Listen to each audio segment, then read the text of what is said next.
welcome to the Human Flourishing Project. I'm your host, Alex Epstein. Last week, we talked about the subject of nutrition. And this is a subject that I raised in the first episode of this podcast. And that was, I guess it came out on August 3rd. So it's been 3 months.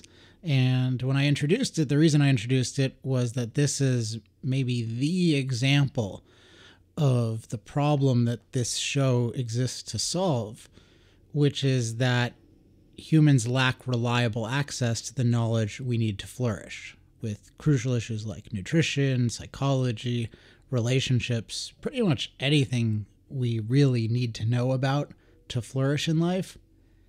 We really have a lot of difficulty finding it.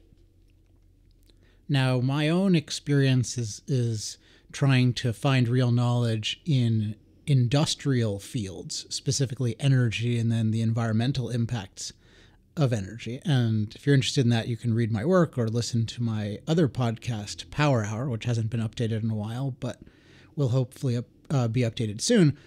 But I've been really interested in, okay, how can I take what I've learned about what I call knowledge acquisition systems, developing better sets of processes for finding the right knowledge, for separating real knowledge from non-knowledge, for integrating knowledge together. How can I take what I've learned about that and apply it to other fields with the hope that I and other people can get better knowledge by having better knowledge acquisition systems? One of the basic ideas of this show is that the key to better knowledge is not just exposing ourselves to new claims to knowledge, it's to develop better knowledge acquisition systems. And so I'm in week 2 of this very exciting and precarious foray into nutrition, which is something that I've looked at recreationally for a long time, but I've never made any kind of in-depth study of. But I think maybe the approach that I have to getting real knowledge can be useful here. So you're joining me on this journey. Thanks for listening. And just to recap, last week I talked about some specific challenges that we face in learning about nutrition, which pertain to experts. And I talked about how it's very, very valuable to look for experts who do 2 things. One is that they express objectivity or honesty about their level of certainty about issues. So one good indication of an expert is if they indicate, oh, I know a lot about this and a little about this, and this I'm completely unsure of, and this is completely speculative. When they express these different degrees of confidence and uncertainty about things, we can be more confident that they are actually looking at things in an objective way versus just having some perfect theory where they act like they're certain of everything, which in this kind of realm where you're dealing with very complex systems, it's very unlikely that everyone is going to have everything figured out to every degree.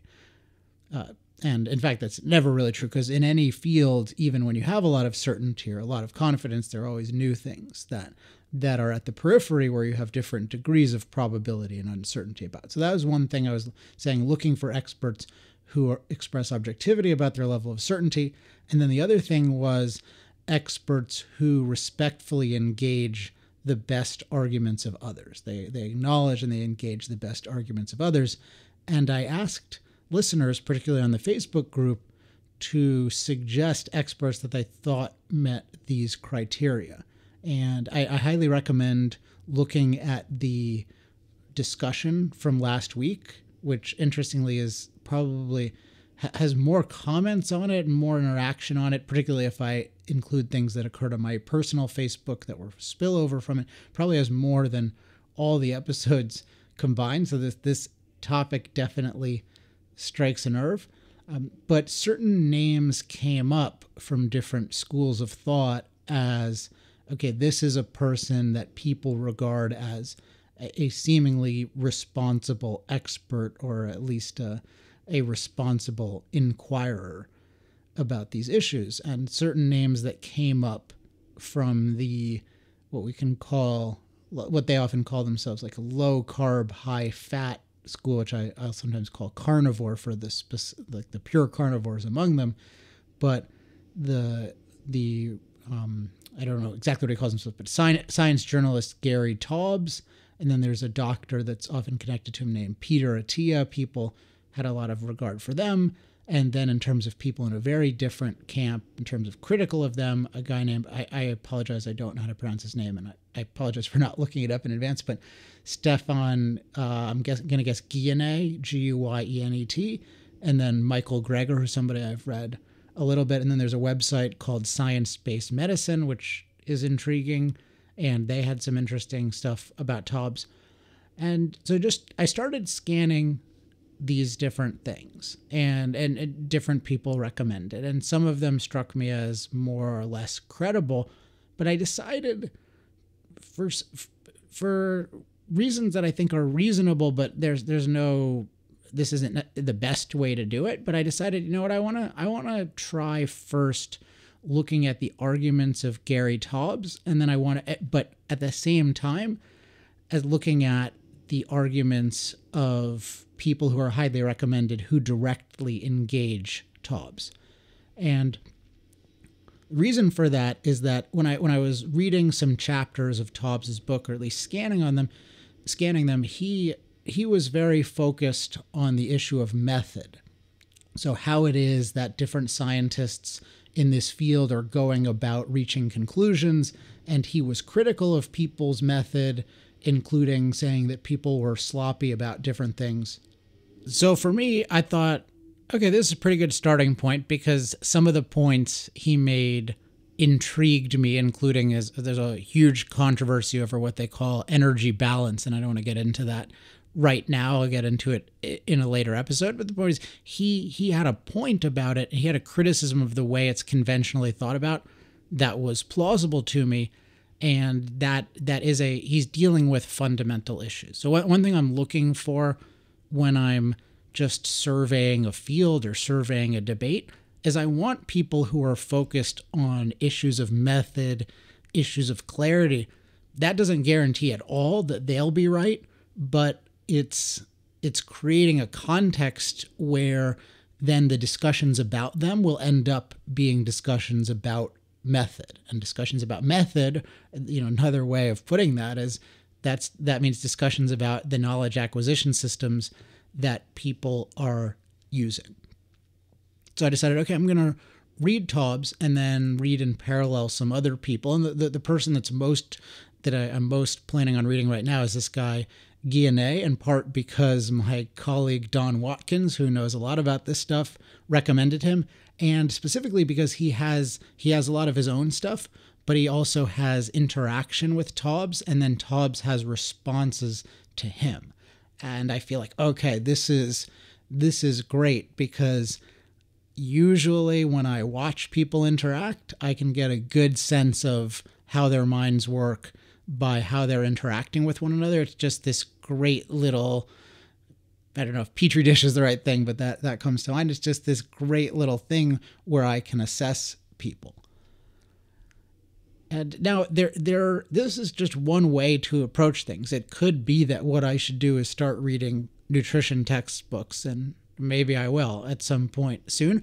But at least the way that an entry point that I am comfortable with and that I've become comfortable with in other subjects is looking for people who are claiming like expertise and clarity on something, and then finding people who disagree and just seeing how their different ideas interact. And then often from that, I'll get a sense of, okay, these are some of the basic issues in the field, and then I'll often read more generally. But what I've noticed in my thinking, and particularly as I've done this show, is that I am very, very focused on expert curation, on finding people who are working with these issues day in, day out, and then evaluating them. I'm effectively hiring them to be my expert. And it really is a type of employee. You're not usually paying them, except maybe you're buying a book. But we are really deciding, like, whom do we trust, in the sense that we're going to act on information that we don't usually have direct access to. And so there's so much that goes into, okay, who's most credible? And this is why I like to focus on finding a debate, finding smart people disagreeing with each other, because usually I can have a sense of, okay, this way of thinking seems to make a lot more sense. It seems better at addressing those arguments. And then the people who look more credible, I can then invest more time in learning about them, still looking for disagreements and keeping an eye out for that. But by finding these really good, clear experts, by starting the process of finding that, I think, okay, that's where I have a real shot at making progress. So this is not at all to say that Taubes will qualify in the end. There are certain things that I'm wary of already from just the little that I've read, but I think he's a good enough starting point where he'll studying the debate around him, including the many experts who have joined that debate on different sides, should be profitable, but we'll see.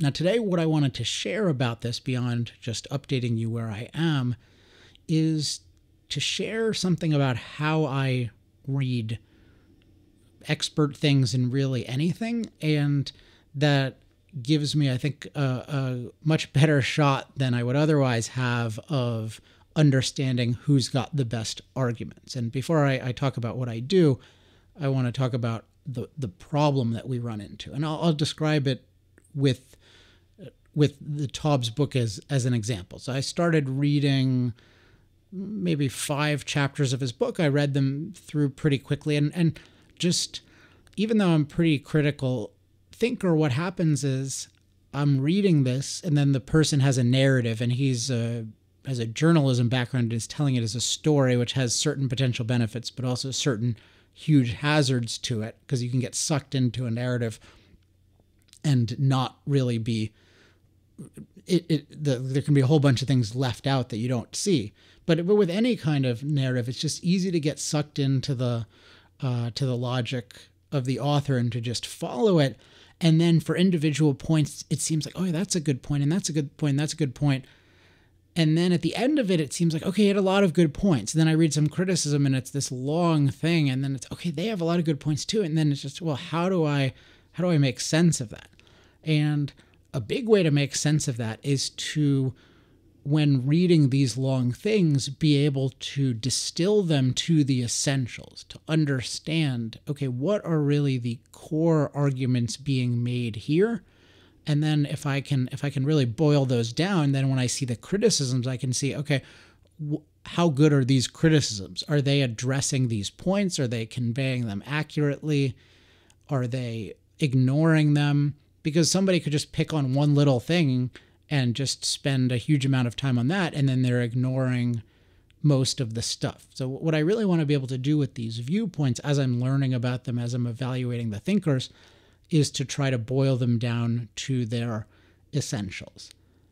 And this connects very directly to the show on week 4, I believe, where I talked about context bridging, the context bridging model of explanation. And the idea is that when we're explaining something, whether as ourselves or whether we're an expert in something, really what we're doing is we're taking someone from a context, which is a sum of what they know or think they know, from their context to our context. And we're doing it by adding certain premises or understanding, and then subtracting certain things that we think are wrong, and then also modifying things that they're partially clear on, but also partially unclear on, or partially informed about and partially misinformed. So that model of explanation, that's useful for explaining things ourselves, but it's also useful for looking at other people's explanation.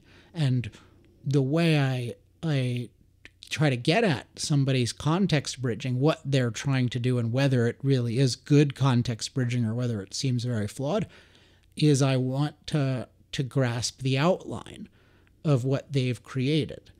And I was taught this years ago, and the terminology I was taught, which I still use, is reverse outline. So to reverse outline means to take an extended work and then to reverse engineer the outline that the author is writing from. It doesn't really matter that they wrote it from, but the idea of an outline is the outline summarizes the essential arguments to the content creator, so the content creator then can remember the argument, can have them in mind to expand on them in writing, or sometimes it's in speaking.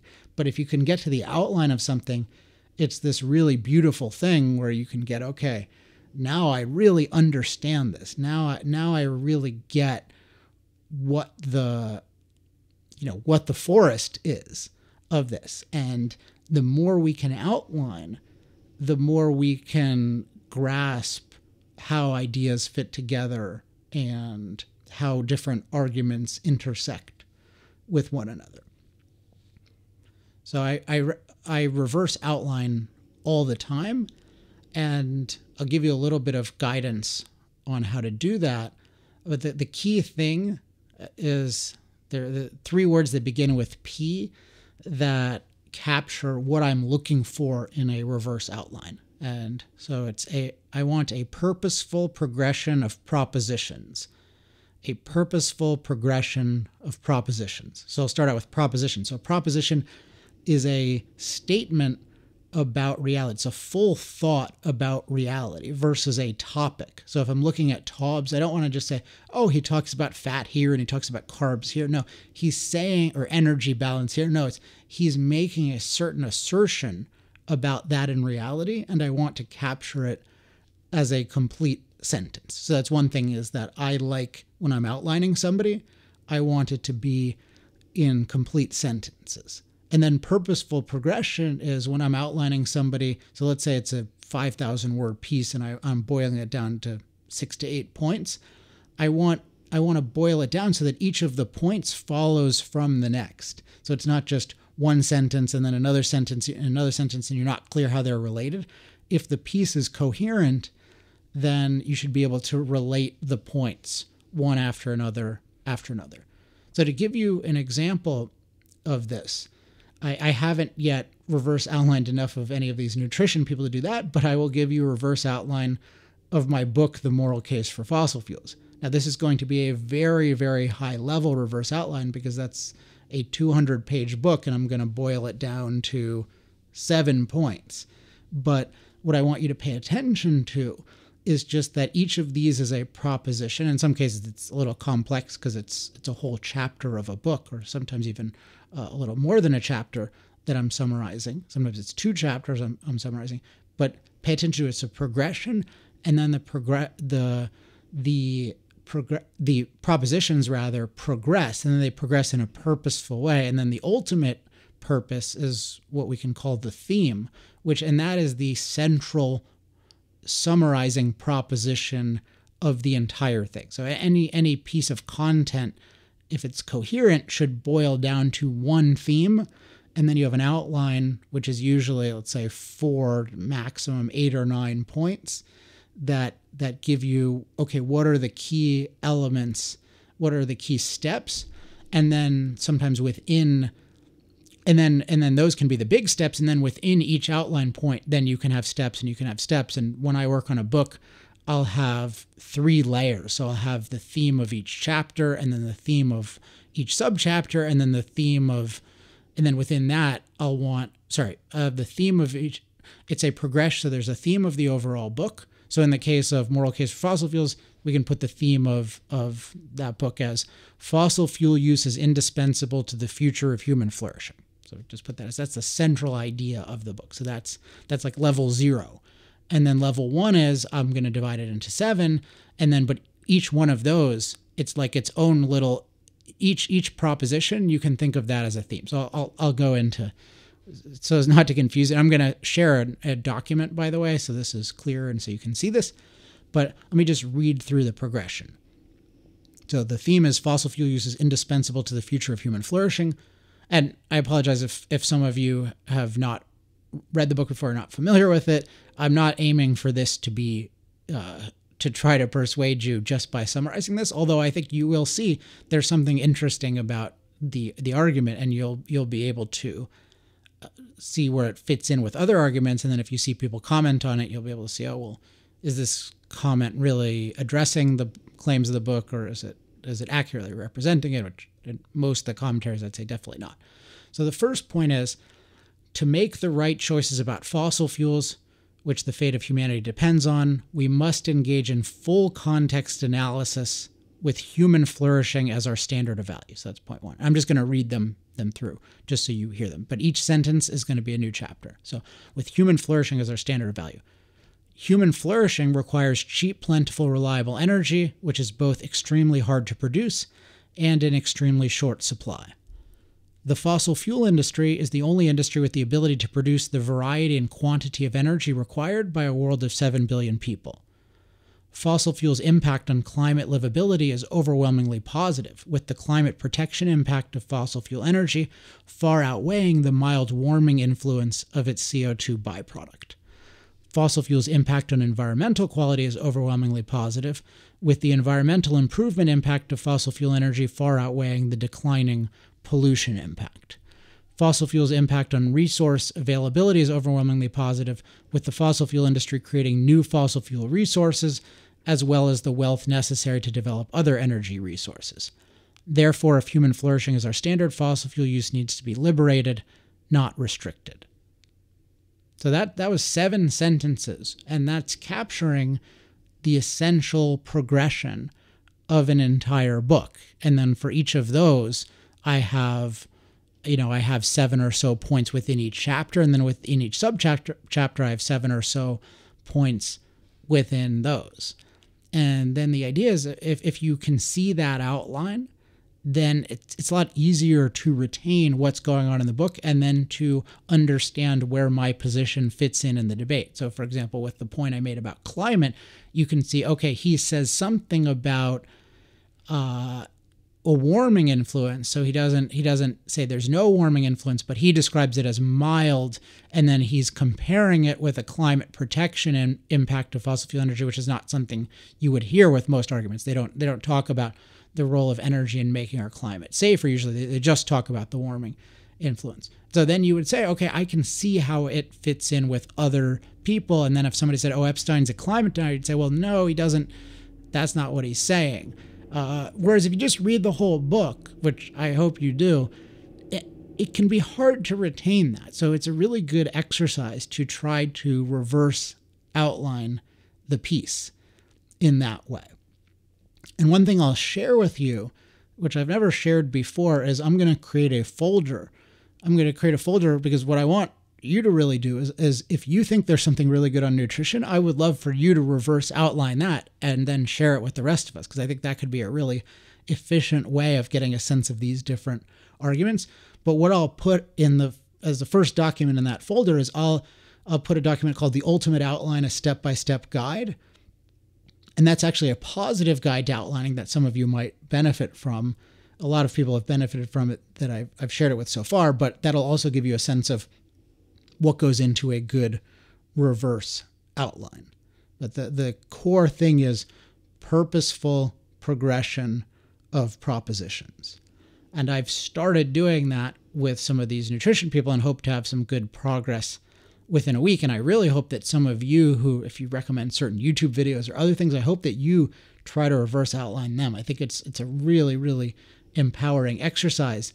And one note that, and this can happen a lot, is sometimes you'll find that certain people are easier to reverse outline and certain people are harder to reverse outline.